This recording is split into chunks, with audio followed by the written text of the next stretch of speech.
Hello everybody and welcome. In this video I'm going to show you how to find quick start guide for your headphones Philips.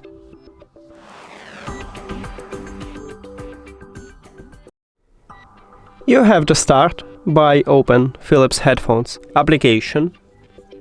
Of course, you need to add your headphones to the app, and then you will see the same menu. Right here, you need to go to the settings at the right bottom.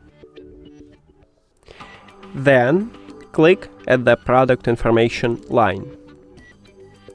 And right here we have quick start guide line, so tap on it also and it will open this guide for you, so you can now move and find some information for you. That's it. Thank you for watching this video. If you found it helpful, please consider subscribing to channel and leave the like on the video. See you later!